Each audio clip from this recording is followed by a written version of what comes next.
أما بعد فأعوذ بالله من الشيطان الرجيم بسم الله الرحمن الرحيم كل نفس ذائقة الموت. صدر محترم، ذمہ داران و اساتذہ اکرام اور معزز سامعین، آج کی اس مبارک محفل میں میری تقریر کا عنوان ہے موت کی یاد. محترم سامعین، ہم میں سے ہر شخص اپنی آخرت بہتر ہونے کی خواہش ضرور رکھتا ہے، مگر اس کے لیے کوئی کوشش نہیں کرتا. حالانکہ یہ کوئی مشکل کام نہیں ہے، بس بندہ اپنی موت کو یاد کر لے تو کافی ہے، کیونکہ یہ چیز اسے اپنی آخرت سدھارنے کے لیے کافی ہو جاتی ہے. اسی لیے پیارے نبی صلی اللہ علیہ وسلم نے فرمایا، اکثروا ذکر حازم اللذات، لذتوں کو ختم کرنے والی چیز موت کو کثرت سے یاد کرو. لہٰذا ہمیں چاہیے کہ ہم اپنی موت کو یاد کریں اور قبرستان سے گزرتے ہوئے اپنی برزخی زندگی کو یاد کریں. ایسے کرنے سے خود بخود ہمارے اندر تبدیلی آ جائے گی. محترم سامعین، یاد رکھیں، جس دن ہمیں موت آئے گی وہ ہماری بڑی بے بسی کا دن ہوگا. ہمارا کوئی پرسان حال نہیں ہوگا. مرتے ہی سب لوگ ہم سے ہمارا تعلق ختم کر لیں گے اور ہم سے ہماری ہر چیز چھین لیں گے.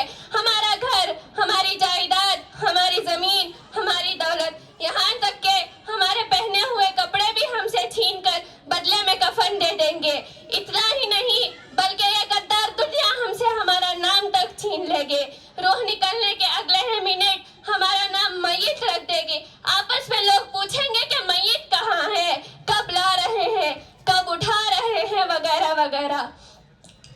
محترم سامعین، یاد رکھیں، کتنا ہی قریبی رشتہ دار ہی کیوں نہ ہو، تھوڑے وقت بعد ہمیں گھر سے باہر نکلنے ہی وہ ہمیں عافیت سمجھے گا.